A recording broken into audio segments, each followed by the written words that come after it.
Hi guys, this is Mrs. Grigorovich again. I'm here today to talk about applications. So whether we're talking job applications, um, community college technical school applications, or college or university applications, that's what we are going to be going over today.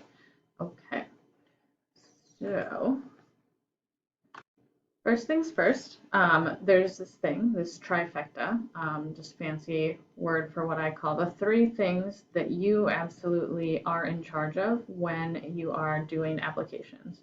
So, when you're thinking of applying anywhere, whether it's a job or a school, the three things you kind of want to have just on hand would be a cover letter, a resume, and a transcript. And I'm going to kind of explain those a bit more in detail in the next couple of minutes here. So these are just three things that you definitely need. Cover letter should just be half a page to one page, kind of explaining yourself and who you are and why you should be picked for something. Your resume is going to be a list of things that you've done, a list of things you've accomplished, or a list of skills that you have in your pocket. And then your transcript is just what it's a legal document that lists out all the classes you've taken and the grades that you've gotten in them, and it just kind of gives a snapshot of the type of learner you are. And so those are the three things that you need. And fun fact, there are many jobs out there where you do still need to provide either a high school transcript or a high school diploma to be able to get it. So just make sure that you kind of keep that in mind as you work towards your diploma. Okay. Um, After those three things that you need, there's actually this piece that a lot of people forget about. It's making sure that you have at least three references because that's just a good number to have. One or two is kind of mediocre, but if you have three, that's going to be great because if the people can't reach those, they can, like, if people can't reach one, they at least have two more to reach out to. So one thing I want you guys to start thinking about is as you go through your high school education, kind of think of three staff members or maybe your employers, like your bosses and stuff like that, that you just know. You're going to just plug their name into your contact list on your phone, their name, their phone number, and their email, and just label them as references so that maybe when you're done with high school and a year or two down the road, you're like, oh my gosh, I need a reference. I don't know who to pick. You can always just have their contact information. If you're a pen and paper person like me, I would just write it down in like your notebook that you use all the time, or if you have a planner that you use, just put down your references in a place that you're just not going to lose it. When I was younger, I used to journal a lot, so it would be like behind the cover of my journal, I would just write the names of my references, and as I added to the list, I just used that to when I was applying for jobs. So one thing that you might need if you are applying to universities or to some more intense jobs, they usually would also ask for written references. So the extra mile situation here would be if you can get just general letters from three people to just have on hand that you can just like scan onto your phone and send it off to the employer or to the school. Um, those generic letters are pretty easy to just keep on hand so that you don't have to worry about that. Is you can start saving pictures on your phone. If you have a Gmail account, just upload it to your drive and just have something that's labeled like applications. So things that for when you're applying to things that you can just easily access. Okay, so one thing too, before I get into the nitty gritty of what those three things are, um, you really, really want to make sure that you start looking at deadlines. So I'm looking at you guys who are 11th grader, 12th graders, specifically the students with 6 or less credits left to graduate. You guys are the ones that really need to start looking at deadlines if you are interested in going to a formal school for your programming for next fall. If not, then if you're 6 and under and you want to start making some money, so then probably starting in March of this coming year is when you're going to want to just start digging into work applications. because some places will hire as early as March, even if you don't start until June. So just keep that in mind that sometimes there's those deadlines, so you want to get the good job so that you can start making that money earlier on, or so that you can get admissions placed for the coming fall. So I already talked about if you're applying to work and you have 6 and under credits, you want to go up the pay scale and apply for jobs that require that high school diploma or GED, then start looking maybe a month before you graduate so that you can have something lined up before you get your diploma. And then if you're looking for technical schools and community colleges, they usually have rolling admissions, but if you want to start by a certain term, you're going to want to apply before then. So with technical schools and community colleges, they still operate on a fall semester and a spring semester, but some of them have classes that kind of start partway through the year, but some of them, their classes are only scheduled like per semester. So those are the things you kind of want to look into is like, okay, well, do I want to start in the spring or do I want to start in the fall or do I want to do summer session? So that you know, like, okay, I want to take a gap semester. I plan to graduate in December. So I'm going to apply in the spring so that I can start in the summer if you're looking at technical or community colleges.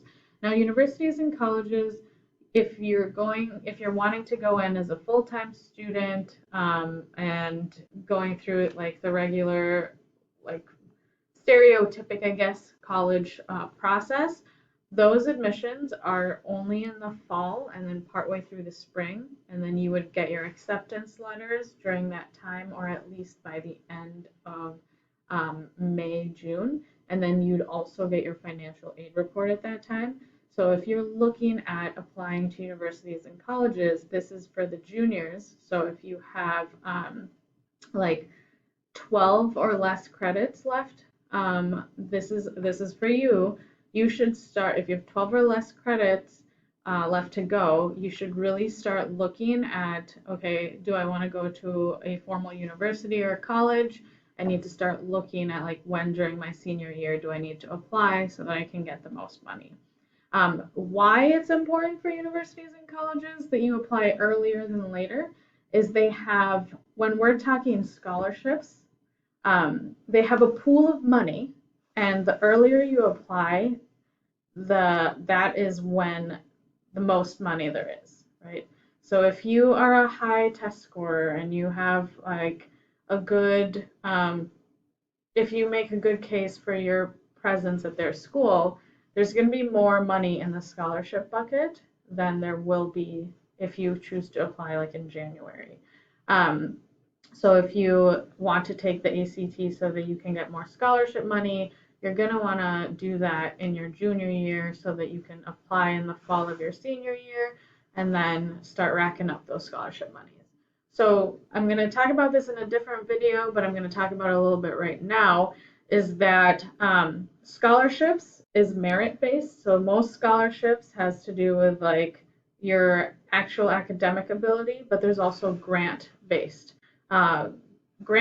Grants is another form of like financial aid monies that come to you because of need, of like financial need and things like that. So we're going to talk about this a little bit more in my FAFSA video, but there's different pockets of money that universities can give out. And so if you want to get the merit-based scholarships, that's when you're going to want to apply in the earlier deadlines than in the later ones, because their bucket of money is more full at the beginning of the admissions process than it is at the end. So some universities out there have like computers that they give out as part of their scholarships.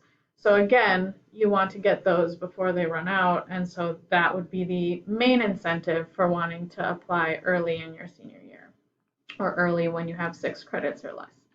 So make sure you're paying attention to deadlines. Oh, also note, if you're applying to jobs, some of those job postings do have like a deadline applied by the state, and some of them just are waiting for enough candidates to apply. So you always want to get your application in as close to the job posting date as possible. So that's all for that one.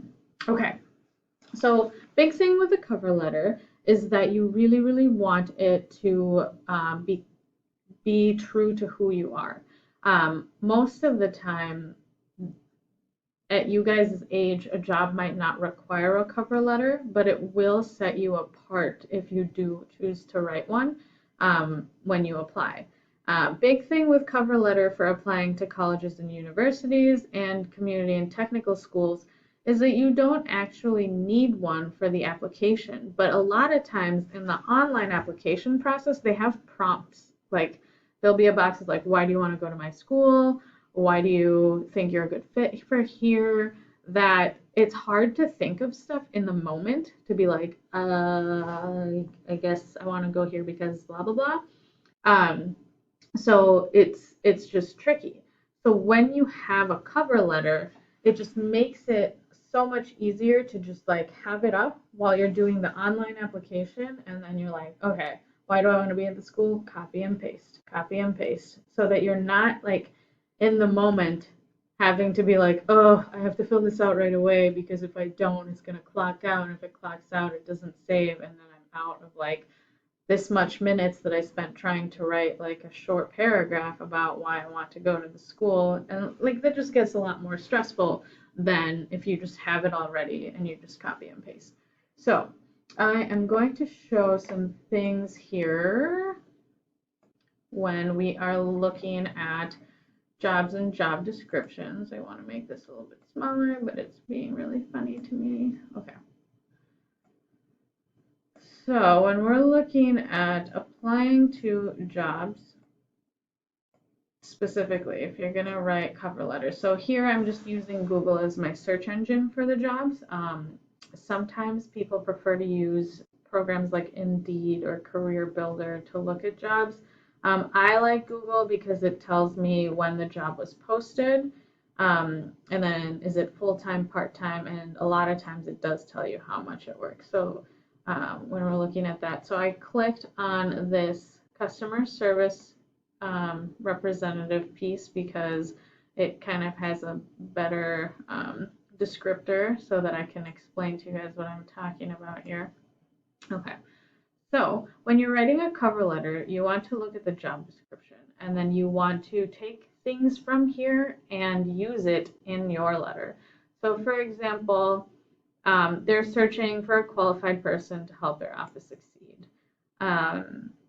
That's something that you can use in your letter of being like, I am really interested in helping people succeed, or I want the place I work to be a place where I can help grow the company and help them succeed. So come up with creative ways to tweak that. Then you can also see this part where they're talking about looking for talented and hardworking individuals. That's something that you can also use in your letter. I am a talented and hardworking individual, and you can see that in and then you could tie in like things in your resume if you want. Okay. And here, the big one. They say that they're the 24th happiest company to work for, and in your cover letter, you can even talk about how that's of value to you. You want to be working in a place that will make you happy instead of making you like anxious and like not wanting to go to work. Big thing is when they talk about the list of essential skills, you can just write, I have effective communication skills, and kind of like just use similar phrases to here. Some of the reasoning for that is because these companies have computer algorithms that kind of pull the data from your cover letters and stuff, that it can be just like a computer pulling that information. So that's what you want to be. You'd want to take things directly from their requirements. Okay. So same thing with the universities and stuff, is you want to go to this area that says our mission to see if you can tie in like things that apply to you. So I want to learn and how I can deal with complex challenges, or I want to contribute to society by like figuring out the complex challenges, or I want to really engage in research, and then you can use phrases like the opportunity to participate in research is really important to me. Even in technical schools, they also have a missions page where you can pull this into your cover letter. I find it of value to be in a school that has innovative career and technical education. So you can really make your cover letter sound much more personal if you include things like that. So even something as personal as this is saying right in your cover letter that you're looking for a school that has an atmosphere of respect, dignity, and acceptance will just make you appear as if you have looked into this school and reasons why you would fit in there. So the same thing goes for a resume. You want to make sure that you're outlining things from the job description and adding it to stuff you've already done. So going back to this job description here, let's say if this job was for like or say you're applying for this job, but the things that you've done is like being a babysitter or you've been a cashier, you want to switch those words up. So instead of writing babysitter as your job, you can write childcare provider, where you had to use the effective communication skills to talk with the kids and the families or their parents. Even if it's just your auntie or if it's your brother that you're taking care of, you still have to use effective communication skills to get them to listen, right? So you want to use some of these things. Like if you were a cashier, you can write down that you're a retail associate, where you held yourself to honesty and integrity by making sure that you were kind of logging the money away correctly, counting drawers, things like that. Handling difficult clients, you can definitely use that as a retail associate, because even if you're just working the cashier, that's stuff that you do small talk. This can apply too for volunteer opportunities, so just make sure that you're looking into these descriptors to include in your resume so that you match the profile of what you're applying for even more. Okay. So your transcript, the biggest thing about this is the reason why it's in the trifecta is it's also your responsibility to make sure you can access this. So like 2 to 3 years down the road, even if you're not enrolled in college or any formal education, you might come up with a job that you really, really, really fit the bill for, that it's really something that you are knowledgeable in, but they're looking for a transcript.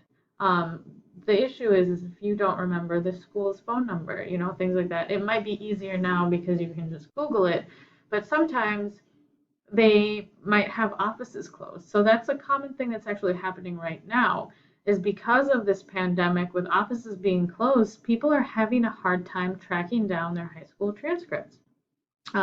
It's easier when you're tracking down college transcripts because in college they just have an online order form. But when you're still tracking down your high school stuff, it's really tricky in case like phone numbers change and things like that. So just make sure you're always keeping track of your school's contact information. And one of the best things to do here is to make sure that you ask for 3 copies of your official transcript and keep it in a safe place after graduation. Because you never know when you might need one, but you can't, like, what if you can't get a hold of your school person and it's the one thing that's stopping this company from hiring you? Just make sure that you have a copy. And that's why I say 3, because we lose things, and so it's just good. So if you're a journal writer, get a copy of your official transcript after graduation and just shove it where like you'll come upon it one day and be like, oh yeah, I still have this, just so that you have them on hand. They come in really handy because this is a record that we forget about, but it's actually used in a lot of HR documentation. So just as a final review here, things that you will need when you're applying for either a job, technical school, community college, university, are these 3 things. You want a cover letter to show who you are, to talk about why you're a good fit for these things that you want. Your resume should also just be a cohesive list of the things that you've done and why they apply to the thing you're applying for, and then also having your transcript easily accessible. Yeah, so big thing is just making sure that you're keeping these things up to date, just because you never know when you want to change jobs or change industries or change colleges and transfer. But these three things are always going to be important so that it's easier to manage when you are filling out applications. Again, makes things simpler when it's just a copy and paste instead of having to deal with or worry about um, coming up with stuff on the spot. Okay.